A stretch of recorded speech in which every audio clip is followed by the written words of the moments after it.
What's up, people? Yes, it is me, Jeff. Don't be fooled. I have no hat on today. Just thought, you know what? Why not? Just let it all hang out. Let it all hang out. Whatever hair I have left, just let it hang out just for you on this very special episode. And yes, I know I should have done this video a couple of days ago, but here's the thing. Here's the thing you don't know, dudes. When you have one job, and you got another job, and you got this job, and you have a life, things get in the way. Things get in the way, and that's why I want this to become my full-time job, which is why I'm gonna ask you guys to help me, help you, help the algorithm out by doing these couple of things. You just drop a like, just drop a comment below, drop something, who cares? I mean, listen, we're gonna talk about a lot of things in this video, so I wanna hear your thoughts. And of course, subscribe. And if you hit that notification bell, you will never miss a single video whenever they may actually end up dropping. But today on the channel, we are gonna be doing something that we haven't done before, and that is some fan theory. Now, of course, one of the main theories I'm going to be talking about is one that people have been talking about in general, but I'm gonna give it a little bit of a twist. And there's gonna be some other things, as well as sort of predicting what might happen in Beyond the Spider-Verse movie that is going to be coming up based on some things that I've seen here and just some general thoughts and guesses. And it's just going to be fun. It's going to be fun, my dudes, so let's just get into it. But before we do that, I'm just going to say this right off the bat. This video, like the other one, is gonna have some political content in it. So if you don't like political content, then I would suggest, moving on from this video, maybe finding another one on my channel. I will also say that if you haven't seen my previous video on Spider-Man Across the Spider-Verse, you should watch that because you will know that I have talked about the politics in this movie. That will be up in the top corner over here. And you can check out a bunch of other videos as well. But in that video, you will notice that I talked about the politics of Spider-Man Across the Spider-Verse. Yes, make no mistake, that movie is political. If you don't notice it, you might just not be that politically savvy, and that's okay. You might also just not be very good at reading subtext, or you just might generally be in denial of what the undertones of the movie are. Regardless of that, like I said, there are going to be some political themes in this very video, so if you don't like that, your time is now to switch away.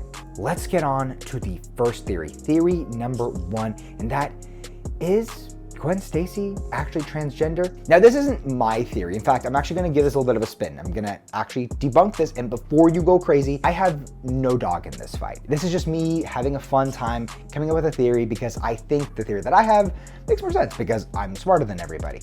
But regardless, if you think Gwen Stacy's trans, that's cool with me. I don't really care. I think the fact that there is any trans representation at all in this movie is dope, in my opinion. I think that's really cool. Just kind of trying to do something a little bit different. I think it's mostly the hipster in me, and if I'm completely honest, my friend kind of floated most of this theory to me. Not all of it, not all of it. Some of it is mine, but I do really agree with it. Anyway, let's get into it. So I think the first thing I want to debunk real quick is this, because I think it's just a simple one. The whole colors and the whole animation of Gwen Stacy's universe, I think, is beautiful, but I think it is mostly just a storytelling device. I'm going to be completely honest. I don't really think it's one way or the other, and they also used other colors too. Not that this denotes anything one way or the other. Maybe that was what they were trying to do a little bit, but I think it was mostly just about the very powerful emotional moments, which, if you watch the movie, were amazing. Now, the second part of this, of course, is the sign above the door, which was the initial thing that started this whole theory that she is in fact a trans character.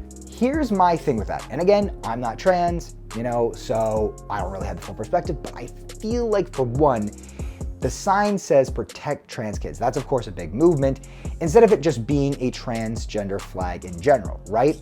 And not only that, this is a movie. We do have to remember that. And so I think the big takeaway here is there's a lot more subtext to that. And I think if you really think about the character's why, if you think about Gwen Stacy's why, and you also think about her father's why, they both have the sort of same reason for being who they are, trying to become who they're trying to become and make the world a better place the way they're trying to do it. But Captain Stacy also happened to have a trans flag on his jacket. So this, to me, with the combination of those two things, the combination of the fact that they have the very same why, and that why is, of course, the death of their Peter Parker. That is their motivation. And I think the fact that she has the sign that says protect trans kids, him being their why, I think that it's actually Peter Parker who is actually the transgender kid in this universe. Of course, that's kind of a more grim take, right? You don't really want more violence on a group of people that are already experiencing extraordinary amounts of violence, but I think at the same time, it's still a great message, and I think it's nice that both these two are trying to better themselves because of the trans community, that they don't see them any different than anybody else, and that they can bring so much love and so much good things to people's lives, that they would drive them so much. I think that is a beautiful message. But again, I really don't have any bone to pick in this fight. For me, it's just for fun, and I think it's interesting. But let me know what you guys think in the comments below. Let's get to the next theory. Now, there is some fogginess to this next one, this next character specifically from this movie, and that is Miguel O'Hara. Yeah, we really don't know anything about him, and that is why I think that he actually might be an inheritor. Now, of course, with these guys, we really don't know exactly what they're gonna be doing. I think they can make a lot of improvements to inheritors as a thing or as a character in general, but I think there's just so many questions left unanswered. For one, Miguel O'Hara is the only Spider-Person that we could see that notably didn't have any actual like spider powers. Of course, he had speed and strength, but you also notice too, he was way stronger and probably like way faster than most of the spider people, the web slingers, the Spider-Men, whatever you want to call them, in this movie. But he didn't have any webs. He didn't really have any web shooters of his own. He had some kind of technology for it. And he also had claws and of course the fangs, and he was going to bite into Vulture at one point in the movie. We all saw that, right? And that was left completely unanswered. Not only that, I mean, Gwen literally calls him a type of vampire ninja type thing, which to me, like, leaves a lot of questions unanswered. I don't think she's just throwing that out there for no reason, that she can't place exactly why he is what he is. I feel like she would just say he bites people or something, you know what I mean? Or you just wouldn't mention it at all, right? And not only that, there was another moment in the movie where he's injecting himself with something into his bloodstream.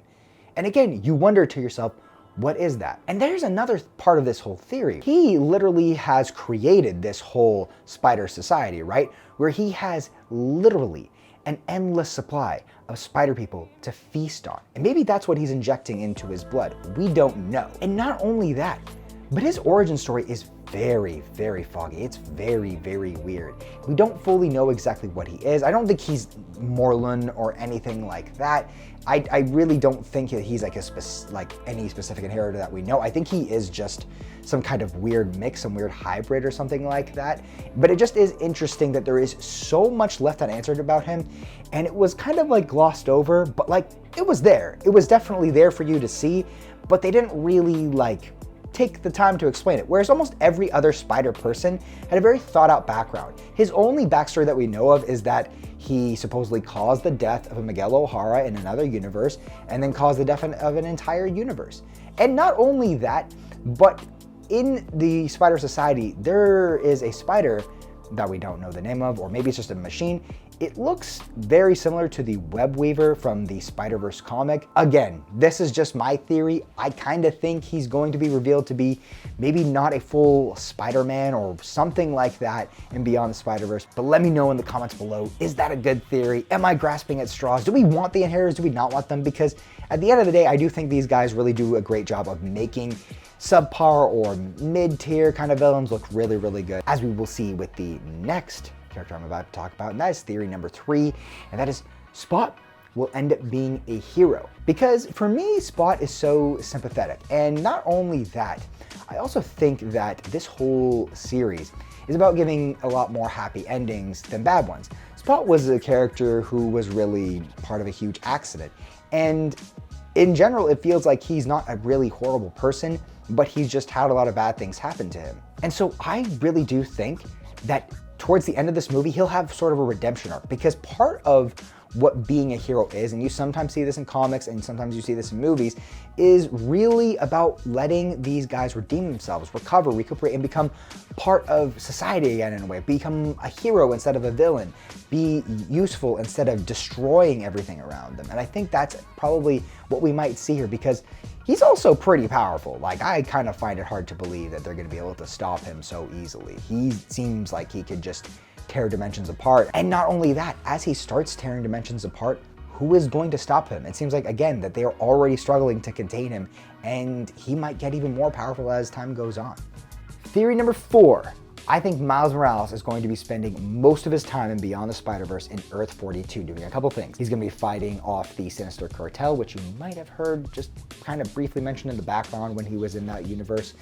And not only that, he's going to be helping again rehabilitate two other villains, two other people that have fallen through the cracks, and that is Earth 42's Miles Morales and his uncle Aaron.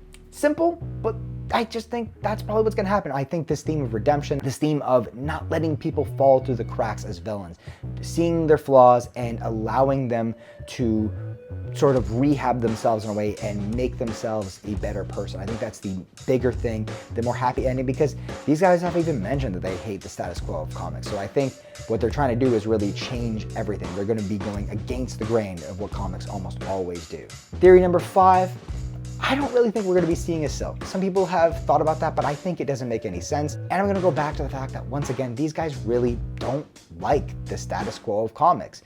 And also seeing that Cindy Moon's origins, so to speak, were kind of destroyed in the way that Dan Slott kind of revealed her to the world and brought her into the Spider Universe, brought her into the Marvel Universe, and was so poorly handled in so many ways that I can't even get into in this video. I don't think they're gonna make the same mistake. They did say that this will probably be the last of the Miles movies, but I think Gwen especially has become so popular, and there was obviously talk of having that sort of Spider-Woman team-up movie, that I think that's on the horizon, and that would make more sense to bring her in that way. There's already too many characters in this movie as it is. They might even be bringing in more, and also we're getting the return of Spider-Man Noir, Penny Parker, Spider-Pig. I mean, there's so many characters in this one that it's gonna be a lot to handle.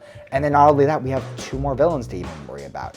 This movie was already in production while this one was being made. So to the idea that we're gonna get yet another important character already stuffed into this movie, yeah, I don't see it happening. And my final theory, my dudes, theory number 6.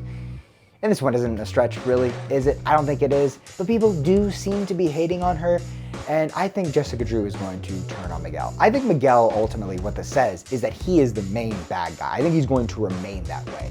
He seems like a person who really has just either fallen through the cracks, or like my other theory suggests, is that he really isn't a good guy at all and is really posing as a good guy.